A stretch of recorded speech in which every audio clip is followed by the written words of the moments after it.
Welcome to the Abyss Garden. This video is part of a series in which we will discover the different psychological theories behind each set of mind worlds. Today we are taking a look at PLUTCHIK'S wheel.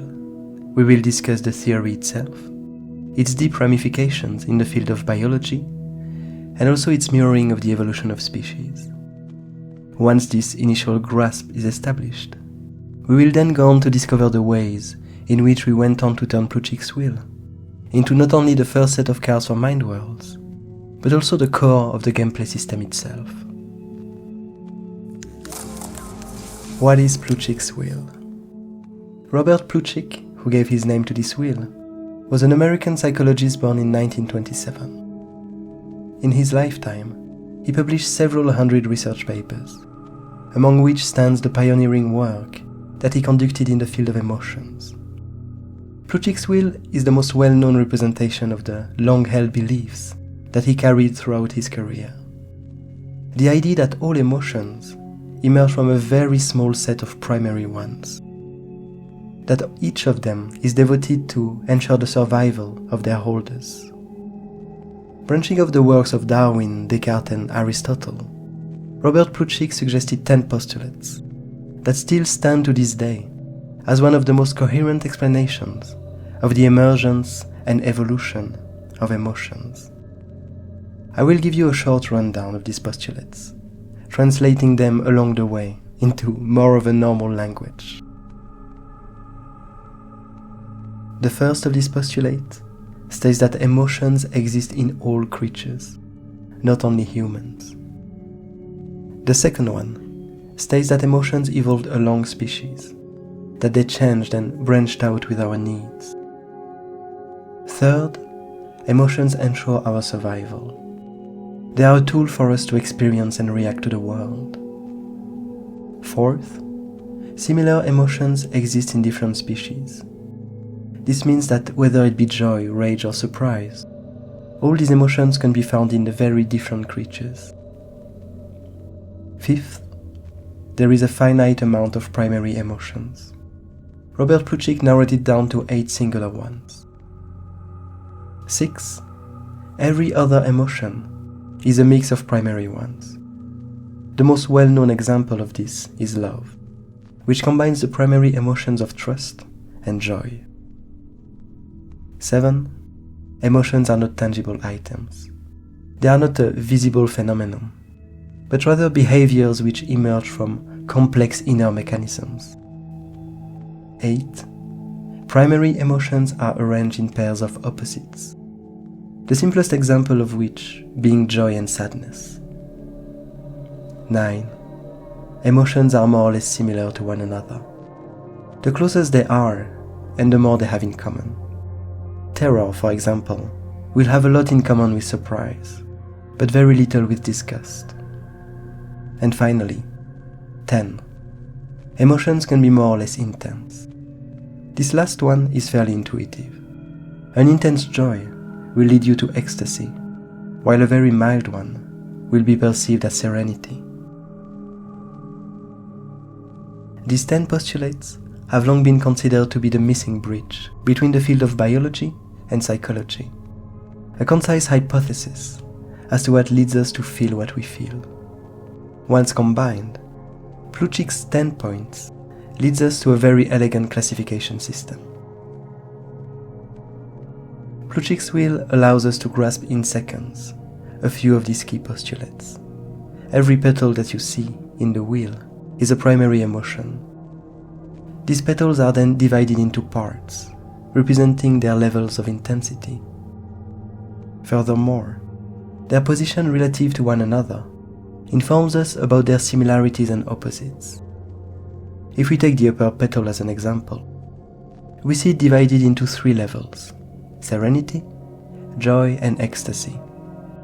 We can also see that this petal of joy is closest to anticipation and trust, which are its neighbors.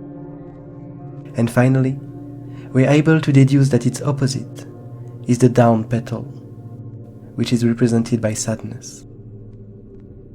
Branching from the primary emotions, the following diagram portrays the more complex emotions that emerge from each of their combinations. I would like to add that in the end, theories are just that, theories. Hypotheses to be discussed and disproven as new evidence comes along. And so, it is kind of a nod to its relevance that PLUTCHIK'S classification of emotions managed to withstand the last 45 years virtually unscathed. What to gamify? There are many reasons for us to choose PLUTCHIK'S wheel as the core of mind worlds.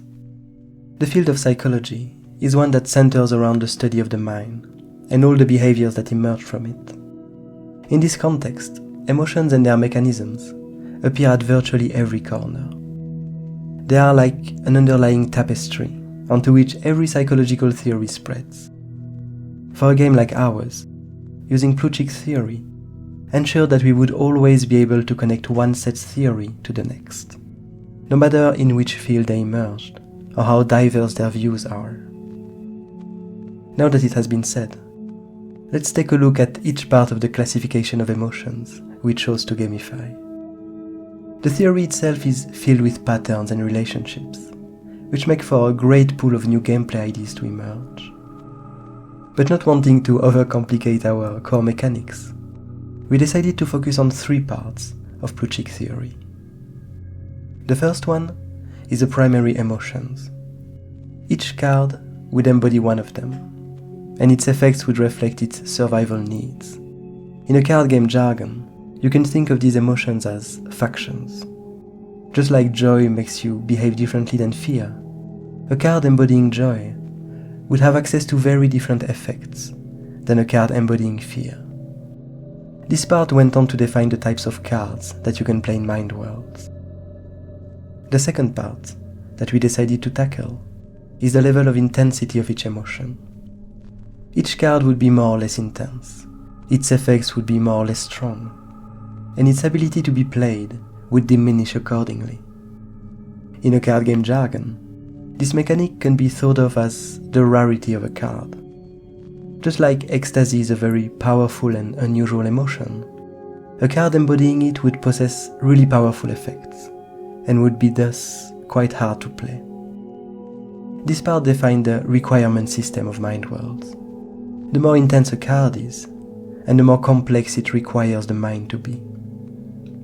And finally, the third and last part we decided to gamify is a relationship between the emotions.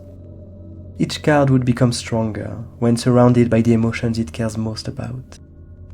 In other card games, this can be thought of as tribes, cards that need to be played together in order to reach their true potential. Just like fear shares similarities with trust and surprise, a card embodying fear would get amplified by ones that embody trust or surprise. This last part defined the gain system of mind worlds.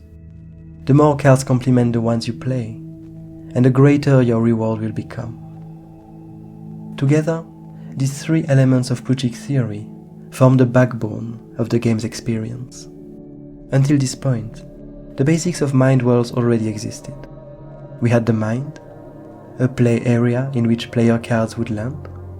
We had the thoughts, the idea of having only one kind of cards, no creatures, no spells, no permanents. And we also had the train of thoughts, a way for players to react to each other. But it's definitely with PLUTCHIK'S wheel that the game finally came together.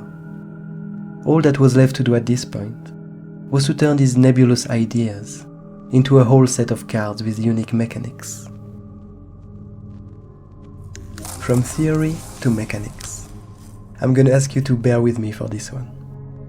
We are not going to go through every mechanic that we created from PLUTCHIK'S wheel, but since this is the first set of mind worlds, a lot of first times occurred here.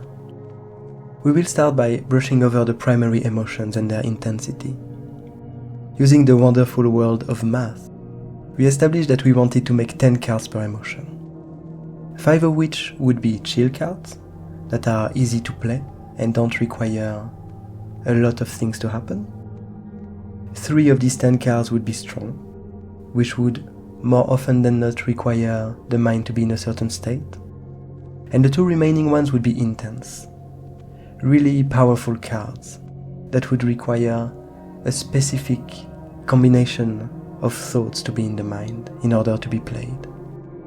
This pattern will go on for future sets, with the addition of some secret cards as we go along. I would love to go over what they are, but the keyword is secret.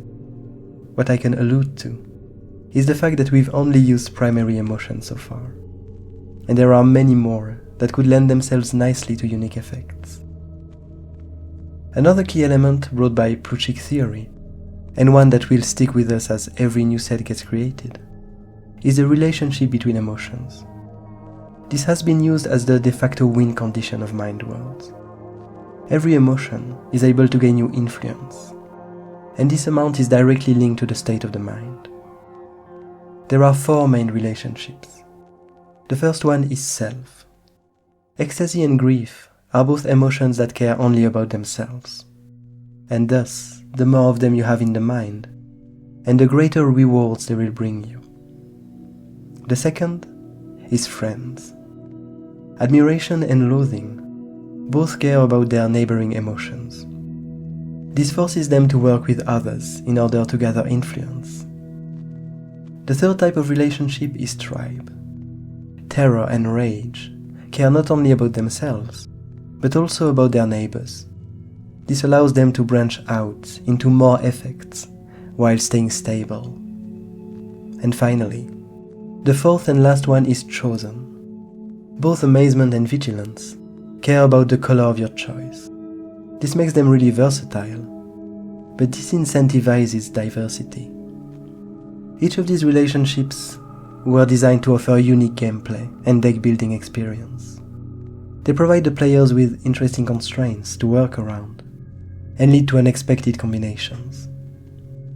Alright, now that these core components are out of the way, it's time for us to jump into the card mechanics that we created from PLUTCHIK theory. I'm going to follow the wheel and give you one example for each type of card. At turn. In Mind Worlds, the most pressing mechanic on players is the number of turns left before the end of the game. We found that a great way to express serenity in this context was to allow yourself to raise this number and take more time to plan. Pre-play. To express the idea of joy and excitement, the unique game mechanic we created allows you to play cards out of order, to not wait for specific needs to be fulfilled, but to directly add your most powerful thoughts to the mind. Recall. This very powerful mechanic allows you to replay all the thoughts of this color that already exist in the mind. The idea behind it was to emulate the electric feeling you get out of ecstasy, this feeling of your entire brain firing at once. Draw from opponent deck. What better mechanic to portray the idea of acceptance than to literally accept others' thoughts, to get rid of your own ways of playing and use someone else's point of view. Show your cards. To express the idea of trust as a game mechanic, we decided to use a simple effect that offers you rewards for opening up to the other player. By showing your cards, you accept to be vulnerable and to let others plan ahead. Copy.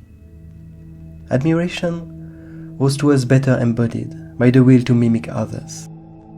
Copying the effects of an opponent's card is a very versatile tool that somehow feels humbling, a great portrait of this emotion. Card becoming fast. Card speed is a very important part of this game. By allowing some unknown card to become fast, and thus to be able to answer your opponent's actions, it leads to them experiencing this unique feeling of apprehension. Changing targets. We found that fear was better portrayed by this idea of an unknown event that could lead to very bad outcomes. The knowledge that others could change the targets of your own cards at fast speed is a very stressful one, leading you to question every choice you make. Steal. To embody the feeling of terror, we went for a simple idea. The notion that your opponent could see all that you are and steal your most precious treasure. Moving between hand and mind. A recurring theme that you'll see for the 3 following intensities is the idea of messing up with the different zones. For distraction specifically, we thought of this image of a magician's sleight of hand, distracting you from what's really going on by moving cards around. Bring back forgotten thoughts.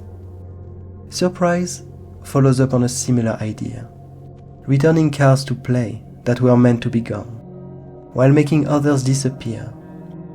This leads to really unexpected game states, not unlike a new information that surprises you, to the point of making you reconsider previously held beliefs. Search. Searching through your deck for the perfect card has always been a really strong mechanic of TCGs. Here we found it to serve as a great tool to express the overwhelming feeling of amazement, this notion that you finally found the one piece missing in your mind. Delay. Behind pensiveness lies this idea of time passing by, this lack of movement as the world around you spins. Delaying cards, slowing down the game, felt like a straightforward way to portray this emotion. Silence. Sadness is a deeply empty feeling, leading to a will for solitude and silence. The act of stopping others from interacting with you, of stopping the effects of their cards, it seemed like the perfect fit to express loneliness. Discard. Having to discard the precious thoughts you put together to create your unique deck is a soul-crushing experience. It is a dangerous tool to add to a TCG, for its feel-bad effect on players. But we did find that it would simply be the perfect embodiment of grief. Removing turns. Boredom leads to a need for things to happen, to a craving for the end of an era to finally come. Rendering the game faster by removing turns seems to nicely fit with this need. Hiding types. These 3 intensities share the idea of dislike, of uneasiness towards something. Being disgusted leads you to want to get away from what triggered it, and hiding specific types from the mind appears to be an effective way to express that. Forgetting in a train of thoughts. There is a game mechanic in Mind Worlds called the Train of Thoughts, where every played card first enters, allowing you to remove any thought that you dislike before they can reach the mind, happened to be a nice way to portray this intense emotion of loathing. Return to hand. Being annoyed makes you want to get rid of whatever annoys you, to stop having to look at it.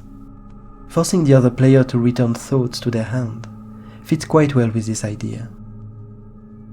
Lose instead of gain. Anger taints our perception. It pushes us to deflect new ideas, to internalize the negatives, to ignore the positives. For its interpretation as a game mechanic, we went for an effect that would invert your perception and turn any potential gain into a loss. Can't play chosen color. Rage goes way further than anger, refusing some ideas, others' point of views, to even enter our mind. Stopping a specific color to be played seemed like the perfect embodiment of this intense feeling. Opponents show cards. Interest makes you want to know more, to discover more, to learn more. The only hidden information in Mind Worlds is which cards the other player has in hand, and thus unraveling this information fits really well with this emotion. Reorder. The will to be prepared, the need to predict incoming events. These feelings are what anticipation is about. In Mind Worlds, the best way to achieve this is to get a peek at what the other player is going to draw next. Even better if you can influence it. Protect. Vigilance makes you crave for safety. It keeps your senses alert for anything that might come. And as a lot of cards tend to target your thoughts, the best way to stay vigilant is to protect them all, to stop the other player from interacting with your thoughts. And there we are. we managed to go through all the main mechanics that Plutchik theory infused into Mind Worlds. Thank you very much for joining us on this first gamification episode. We hope that it gave you a better grasp on how our sets are made. We will see you next time with our episode on the 4-size model, the second set of Mind Worlds. In the meantime, we'd love to hear about any suggestions you might have for the future psychological theories we should consider. Feel free to join our Discord in the description, and have a great day.